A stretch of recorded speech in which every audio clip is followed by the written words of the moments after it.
babul haji. Ini bab menerangkan tentang haji.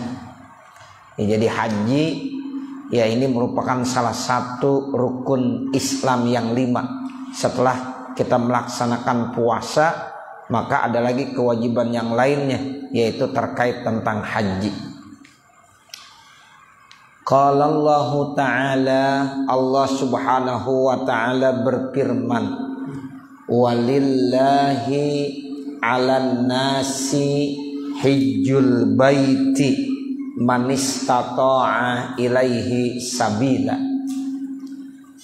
Allah Subhanahu wa Ta'ala berfirman, walillahi, dan karena Allah, 'alan nasi, kewajiban atas manusia, hijjul baiti, yaitu pergi ziarah ke Baitullah dalam rangka melaksanakan ibadah haji, manis tato'a ilaihi sabila, yaitu bagi orang yang punya kemampuan untuk melakukan perjalanan.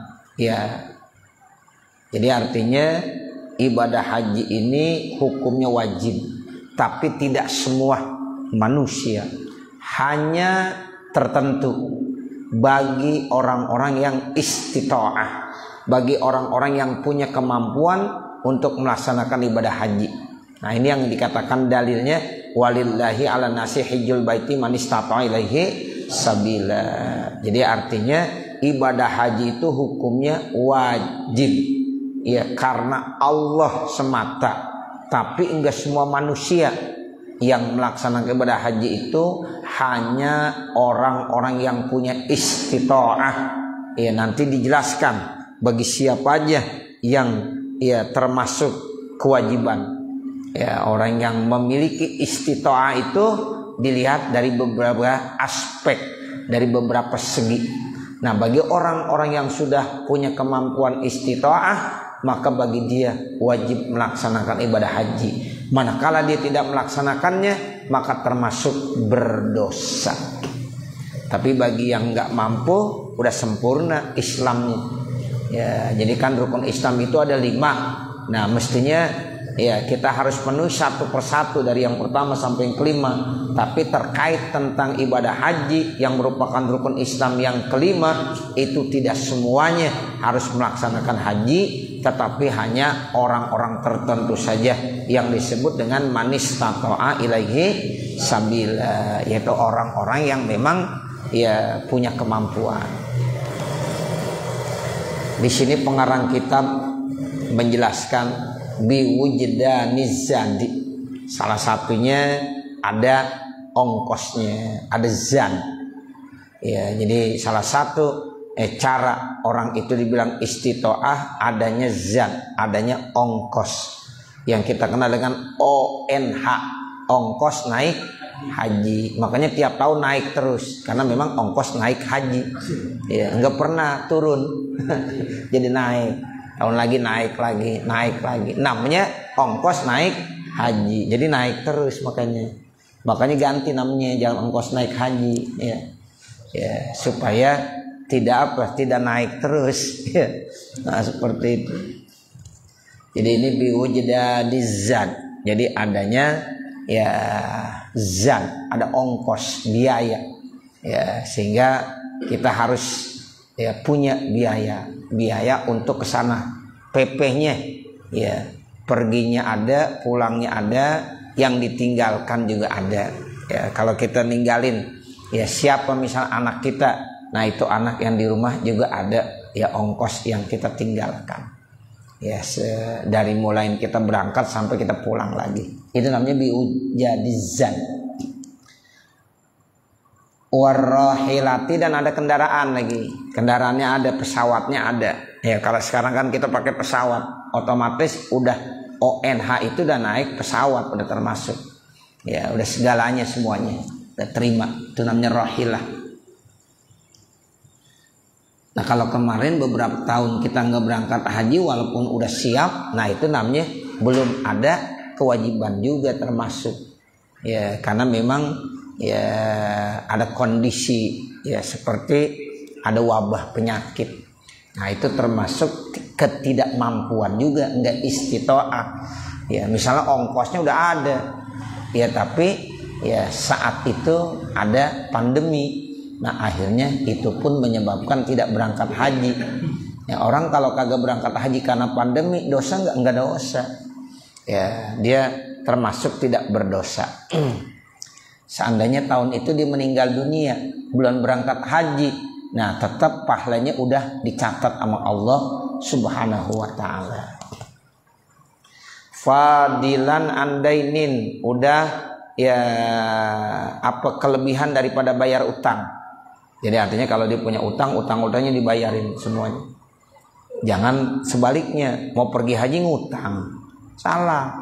Ya, jadi mau pergi haji malah kalau kita punya utang kita bayarin utang kita. Jangan malah mau pergi haji boleh ngutang. Begitu. Ini udah salah dah nih. Termasuk umroh. Kita kalau umroh kalau ada kelebihan silahkan kita berangkat umroh. Kalau enggak jangan malah ngutang kita. Ngutang dulu dah, pulangnya nanti baru bayar. Salah. Kalau bisa utang suruh bayarin. Fadilan andainin tuh begitu.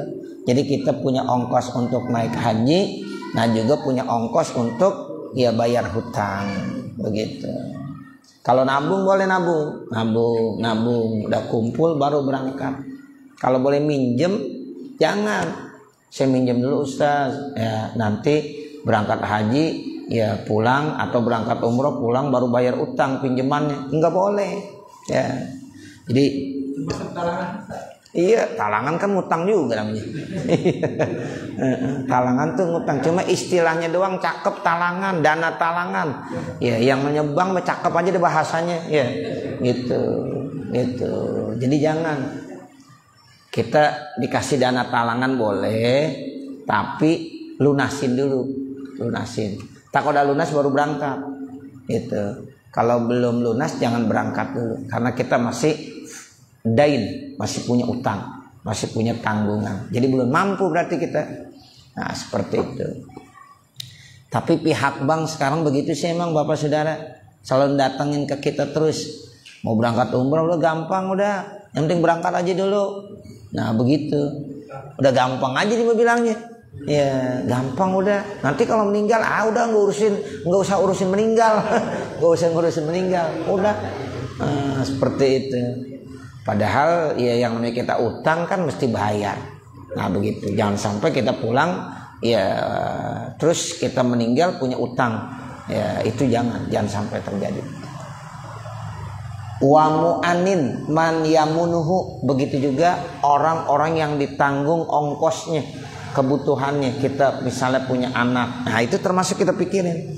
Ketika kita mau berangkat haji itu selama 1 bulan, 2 bulan ongkos buat anak-anak kita yang kita tinggalkan itu pun harus ada. Jangan bilang udah saya serahkan aja sama Tuhan udah ya lillahi ta'ala berangkat haji. Anak bagaimana? Saya sudah serahkan semuanya kepada Allah Subhanahu wa taala. Itu gak boleh. Ya. Tuh anak bagaimana ntar kalau ente enggak kasih ongkos, udah saya sudah serahkan kepada Allah. Ya, jangan, emangnya apaan? Ya bisa ntar dia kelaparan. Nah begitu. Termasuk kalau dia sekolah SPP-nya dipikirin juga. Ya, ini SPP bulan ini nih ya harus dibayar, kita harus bayarin. Nah gitu. Jadi udah semuanya tuh ya, udah include ke situ semuanya. Namanya udah mampu berarti dia. Zahaban wa iyaban, perginya dan pulangnya. Ya, jadi selama dipergi maupun dipulang itu semuanya ada. Ya, untuk bayar utang ada. Ya, ongkos-ongkos yang wajib dipenuhi, kebutuhan-kebutuhan yang memang itu tanggungannya dia harus bayarin, ya itu juga terpenuhi semuanya. Berarti dia sudah istita'ah, udah punya kemampuan.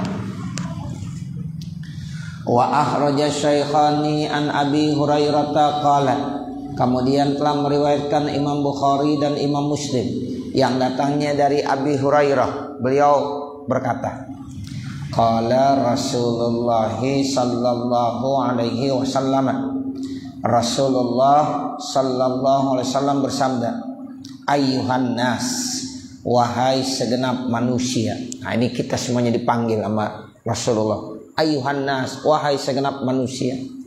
Qad faradallahu alaikumul hajja, sungguh Allah telah mewajibkan kepada kamu ibadah haji. Allah sudah mewajibkan kepada kamu melaksanakan ibadah haji. Fahujju, maka hajilah kamu. Man hajja lillahi falam yarfus walam yafsuk, siapa yang melaksanakan ibadah haji karena Allah kemudian dia tidak berbuat ropas dan fasik, kharaja min dzunubihi kayauma waladathu ummuh, maka dosa-dosanya akan dihapuskan seperti bayi yang baru dilahirkan dari rahim ibunya. Jadi kalau ada orang pergi haji enggak berbuat ropas, ada orang pergi haji enggak berbuat fasik, mudah-mudahan dosa-dosanya diampunkan semuanya oleh Allah Subhanahu wa taala, sehingga karena dosanya sudah diampunin bersih dia, sehingga bersihnya itu diumpamakan seperti bayi yang baru lahir dari rahim ibunya. Wal umratu ilal umrati kafaratun lima bainahuma, bermula satu umroh ke umroh yang lainnya itu sebagai penebus dosa-dosa antara keduanya.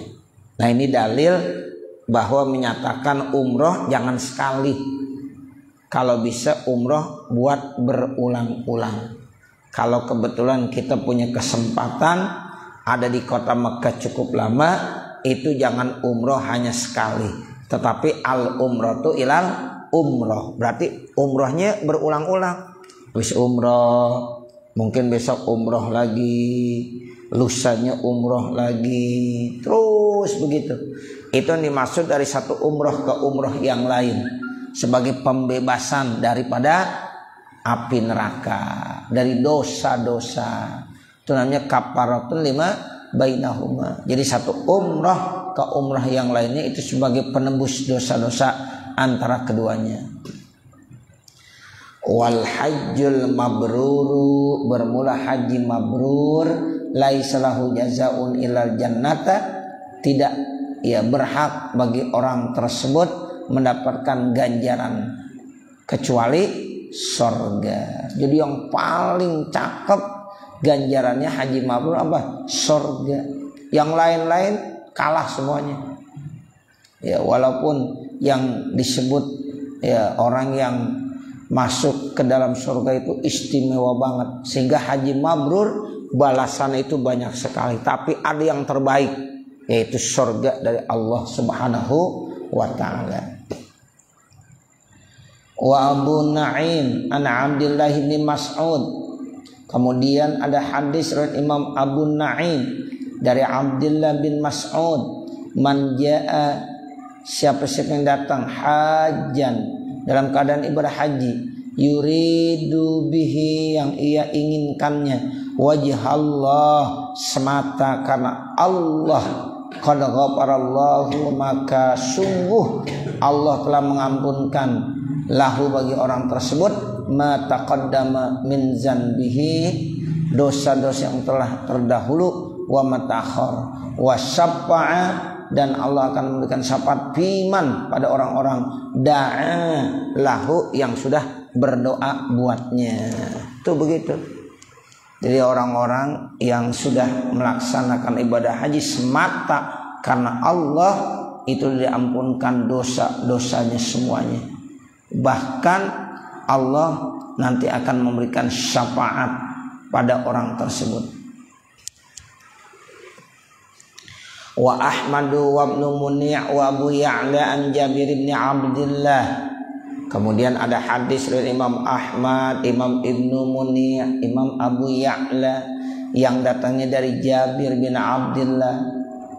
Man qada nusukahu, siapa yang sudah menyelesaikan ibadah hajinya, wa salimal muslimuna min lisanihi, dan orang muslim merasa damai, selamat dari lidahnya, wa yadihi, dan dari lidahnya, ghufir lahu ma taqaddama min dzanbihi wa ma ta'akhkhar, maka dosa-dosanya akan diampunkan, baik dosa yang telah lalu maupun dosa yang akan datang. Jadi Bapak Saudara, ini keistimewaan orang ibadah haji. Jadi kata Nabi, kalau kita udah ibadah haji udah selesai, melaksanakan segala manasikul haji, manasik-manasiknya.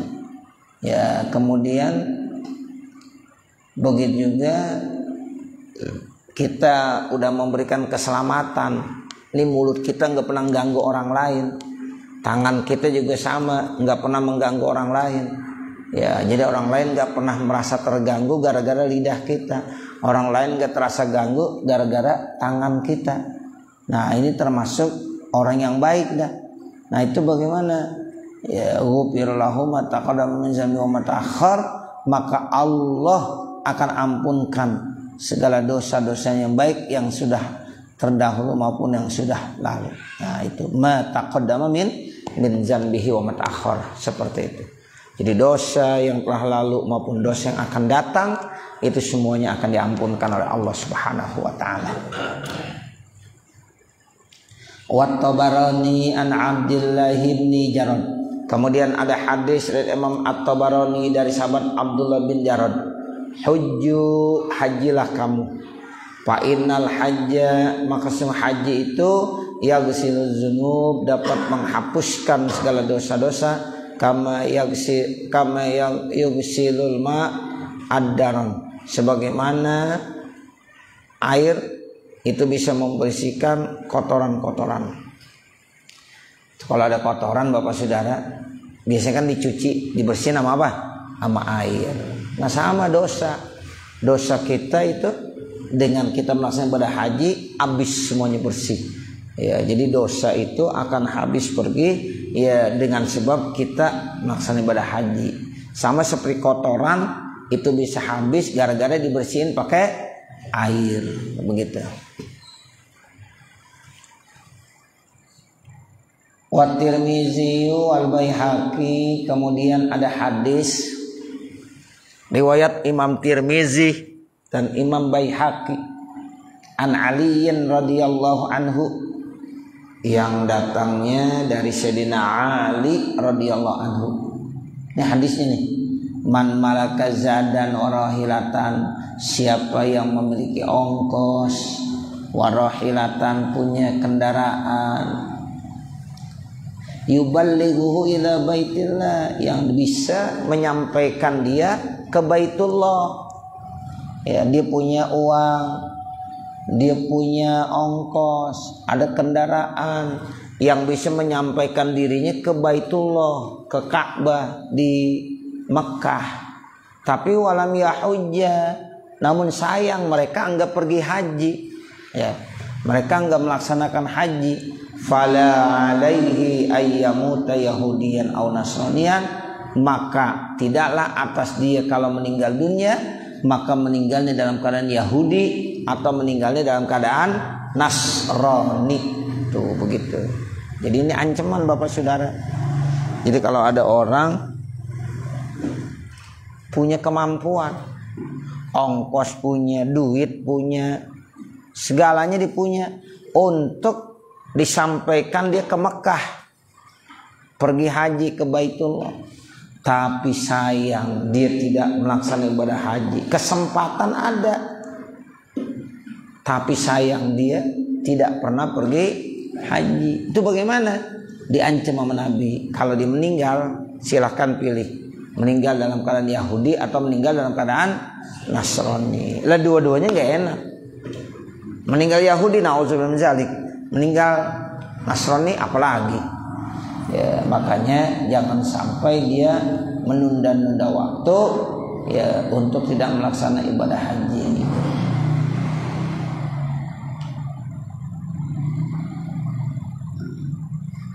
Nah, ini yang dikatakan ya dia ini ya tidak mau ya sampai kemana, yaitu ke Mekah dan ke Madinah.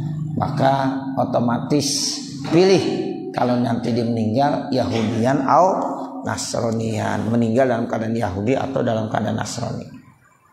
Dua-duanya nggak mau kita, Pak. Pengen meninggal dalam keadaan apa? Islam. Yahudi jangan, Nasrani juga jangan. Wa qala Umar radhiyallahu anhu, dan telah berkata sahabat Umar radhiyallahu anhu, laqad hamamtu an ub'atsa rijalan ila hadzal amsar, sungguh saya punya keinginan untuk mengirimkan beberapa rombongan orang ila hazil amsar ke kota-kota ini. Fayanzuru, maka melihatlah kullaman lahu jadatun, bagi setiap orang yang punya jaddah, walam yahujja, namun sayang dia enggak mau pergi haji. Fayandribu alaihim aljizyah, lalu mereka harus dikenakan jizyah. Mahum bi muslimin, karena mereka itu termasuk bukan orang Islam. Itu begitu. Jadi kalau ada orang enggak mau pergi haji padahal dia mampu, maka nanti dia dikenakan bayar pajak karena dia bukan lagi dikategorikan orang Islam. Berarti dia bukan orang-orang yang beriman, sehingga mesti bayar pajak, bayar jizyah. Tinggal di kota Madinah itu mesti bayar jizyah karena tidak diakui sebagai umat Islam.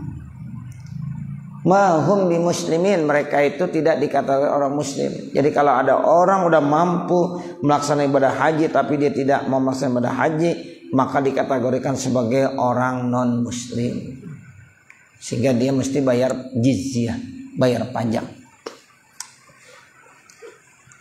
Wa qala Sa'id bin Jubair, dan telah berkata Imam Sa'id bin Jubair, matali jarun musir,